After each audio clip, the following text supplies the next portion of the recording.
en esa dirección sopla el viento, eso es lo que apostamos todos, pero vamos a analizarlo desde el punto de vista de un experto en el tema de las finanzas. El profesor José Gabilondo enseña Derecho Financiero en la Universidad Internacional de la Florida y nos acompaña. Gracias por estar aquí. Encantado, como siempre. ¿De acuerdo en que los números muestran lo que parece la realidad del sur de la Florida? Indiscutiblemente, y es una noticia buena después de tantos meses de crecimiento negativo, pérdida de trabajo, inseguridad.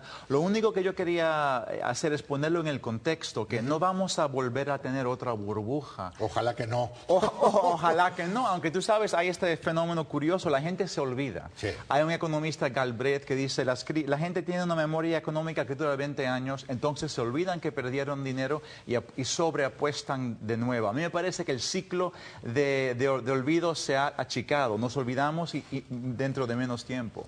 En una de las oportunidades que yo soy, desgraciadamente no pude ir a la universidad, pero me paso leyendo. Ajá. Y la crisis famosa aquella de la burbuja de los tulipanes en Holanda, exactamente, muchos años atrás, y uno dice, ¿cómo puede haber una burbuja con tulipanes y Holanda por poco quiebra inflando los precios de sus flores? Bueno, es una buena analogía y es por el factor embullo, que la gente se embulla. Tú ves que tu vecino compra tulipanes y pasó lo mismo aquí. Y el problema fue que aquí, cuando compramos casas en la última burbuja, no compramos la casa pensando, voy a vivir aquí, sino compramos pensando, yo soy un Donald Trump que compra para vender y voy a poder revenderlo. Y eso fue un error, porque tiene mucho sentido comprar una casa si tú vas a poder vivir allí y si tú no la compras pensando, la voy a vender. Porque no se debe especular con algo tan básico. Dice que cuando uno en la peluquería escucha que al que le están cortando el pelo al lado está haciendo un negocio extraordinario, quiere decir que ya es demasiado tarde, que ya no nos salvamos. Exactamente. Profesor, lo bueno, se están creando empleos lentamente, pero hay una proyección importante porque hay una necesidad. Uno va a alquilar en el sur de la Florida y siente que lo están enfrentando con un antifaz y le quieren quitar el dinero del bolsillo. Hay demanda para más viviendas. Sí, pero lo terrible de ese mercado es que los precios son pegajosos, en el sentido que uno esperaría que el precio de un alquiler hubiera bajado, pero los dueños no están dispuestos a hacer eso, porque los dueños prefieren esperar, dejar el piso vacío y esperar hasta que venga alguien que esté dispuesto a pagar el precio elevado, de forma que es una pena, porque el mercado de alquiler no se ajusta como uno pensaría que se debería ajustar. Que por supuesto el de la compra sí se ajustó de una forma espantosa.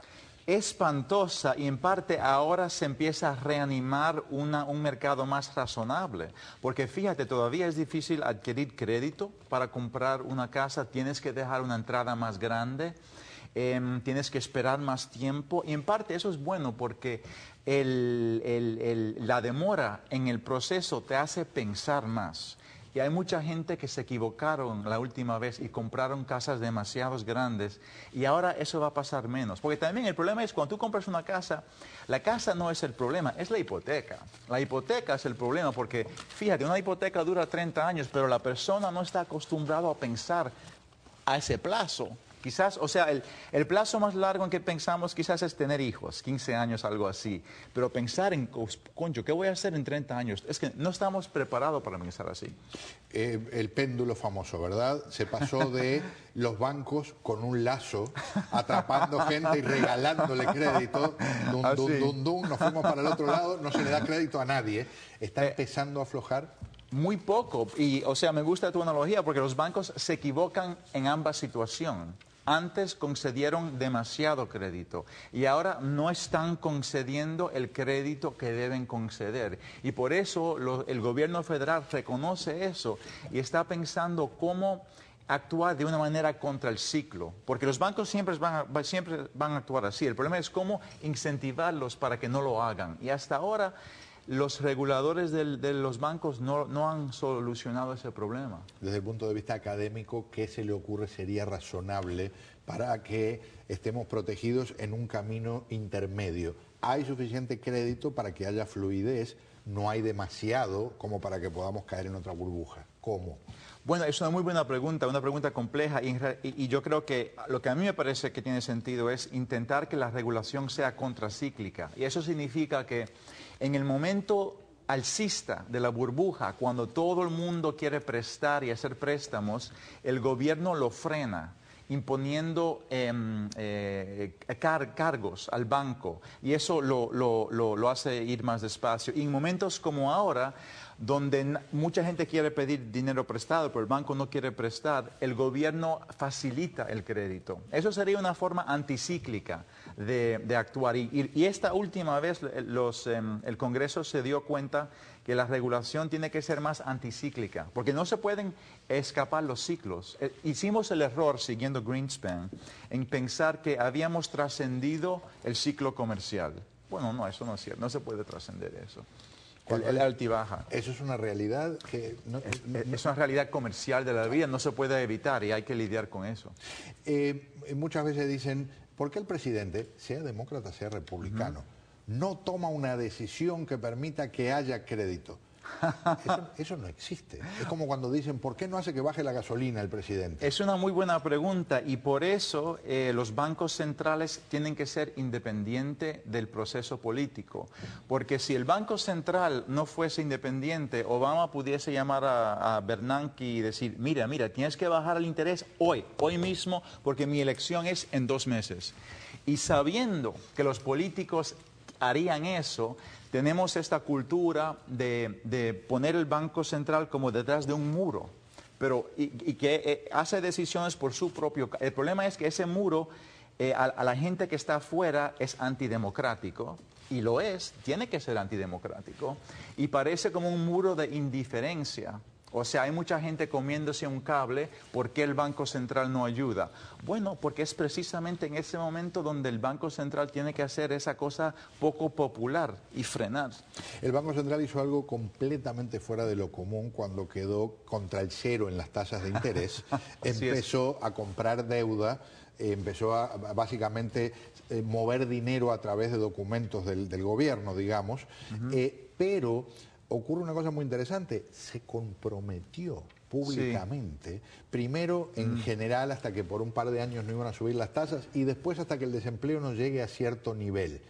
¿Qué tan peligroso es ese tipo de compromiso? Bueno, obviamente ese es un tema que sigues muy bien, porque esos son precisamente las dos cosas que pasaron. La primera cosa me sorprendió y me pareció casi un error, cuando Bernanke dijo que por lo menos hasta tal fecha, era el 2014 o 2015, no vamos a subir la tasa. A mí me parece que un banco central no se puede comprometer así, porque el mundo cambia, la tasa cambia y el Banco Central pierde credibilidad si promete hacer una cosa y no lo hace. Greenspan era un hechicero porque él nunca se comprometía. Hablaba en una forma muy ambigua, de forma que nadie se acordaba de lo que había prometido, claro, y salía bien. La segunda cosa que han hecho tiene más sentido, o sea, identificar cuando la tasa de empleo baja este número o la inflación suba este número, entonces actuamos. Eso es más defensible, porque un banco central debe articular las reglas de su acción. Eso me parece sensato.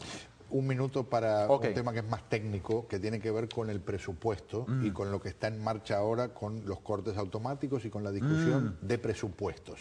Su resumen de esa situación. Bueno, hay que entender que el año fiscal del gobierno va de septiembre hasta octubre y todavía no se ha aprobado... De octubre a septiembre. Del 1 de octubre al 30 de septiembre. Gracias por favor. Del 1 de octubre hasta el final de septiembre. Y todavía no se ha aprobado el presupuesto para este año fiscal. El Congreso se puso de acuerdo y seguramente esta semana Obama va a firmar un presupuesto para el resto de este año. La pelea ya ha empezado para el siguiente año fiscal, donde Ryan ha propuesto este presupuesto. Y tú sabes, lo que yo le diría a los oyentes es, date cuenta que cuando hablamos de presupuesto, estamos hablando de la filosofía aplicada. Y lo que tú tienes que ver ahora es cuál es la filosofía de los partidos, porque es una guerra filosófica. ¿En qué debemos gastar dinero? ¿Qué es el Estado? ¿Qué es una persona? ¿Qué necesita una persona? Son preguntas muy interesantes. Yo creo que hay que como penetrar la parte técnica para llegar a la filosofía subyacente que está allá. Profesor, un gusto tenerlo aquí. Como siempre.